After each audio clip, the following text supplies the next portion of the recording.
The way we interact with the world around us has changed dramatically over the last 20 years.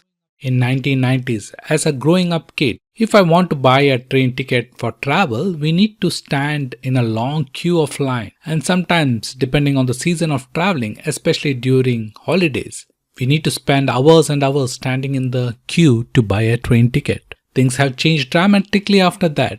What is the experience of buying a ticket looks like today? Well, today I buy my ticket online. I would have taken few pictures on the way of my travel and I would have shared them on Facebook or Instagram. I would have penned on my review in TripAdvisor. So imagine the amount of data that's getting generated on individual train journey, right from digital tickets to picture and review of the trips. Most of you have seen this chart of what happens in the internet in just 1 minute, and just imagine the amount of data that is getting processed by these and which need to be stored and analyzed. But not only we as individuals generate data, a massive amount is also created across the value chain of an industry. And it's not only human that's generating the data, even machine do.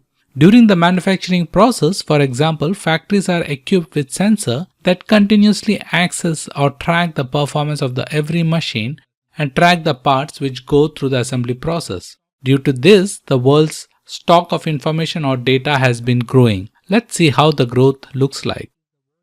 In the 80s and 90s, the world installed capacity of storage was growing steadily at around 20% per annum.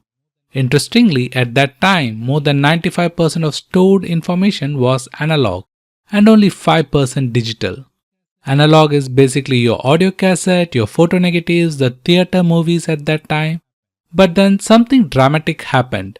Digital started to become the default storage format for information.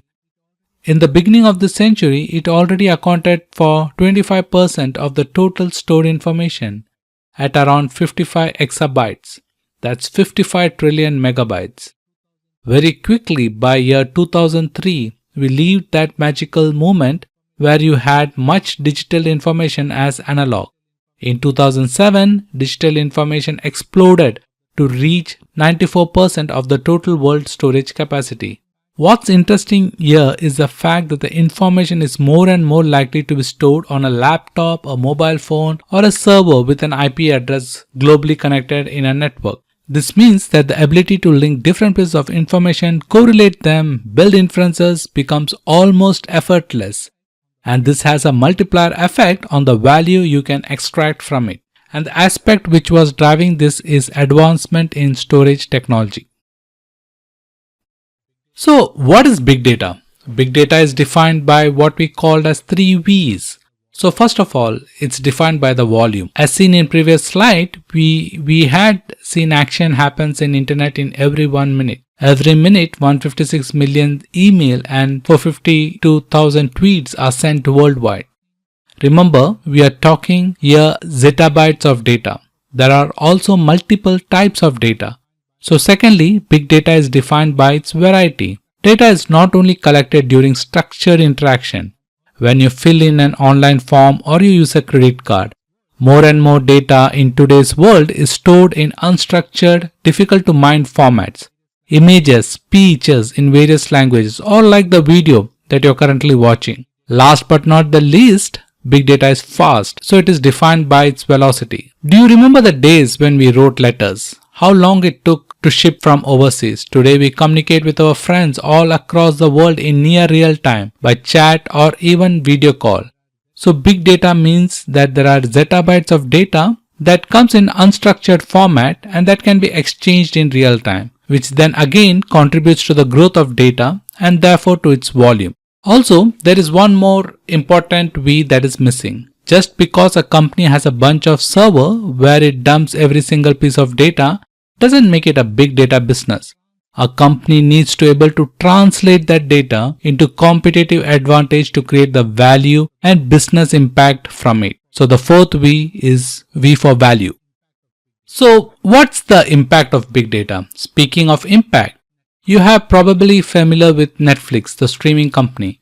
The competitive advantage of Netflix is not only making videos available online, it is improving the whole experience of discovering those videos in the first place. Actually, Netflix collects enormous amounts of data and analyzes customers' watching habit to generate personalized recommendations and offering. And they go even further. They analyze what people like to watch, why, when, and use this data as a basis to produce their own series. So this is most common use case of big data, giving a personalization experience and providing a better customer experience. Fraud reduction is another example of how big data can be used to create value. Credit card companies like Visa analyzes billions of transactions to identify unusual pattern and therefore reduce fraud in real time. According to Visa, that saves them $2 billion each year. Big data can also be used for predictive maintenance. Now, what is predictive maintenance? It means that a company can use the data it collects about operations to predict performance issues before even they happen. Big data also has many more applications across multiple industries. So what are some of the challenges in this space? The most obvious challenge associated with big data is simply storing and analyzing all the information. And much of the data is unstructured, meaning that it doesn't reside in database. Documents, photos, audios, videos, and other unstructured data can be difficult to search and analyze. Next is, of course, organizations don't want to store their big data. They want to use that big data to achieve the business goal. All of these goals can help organizations become more competitive, but only if they extract insight from their big data and then act on those insights quickly. So you need a mix of talent and technology to drive this. Security is also a big concern for organizations with big data store. After all, some big data stores can be attractive targets for hackers.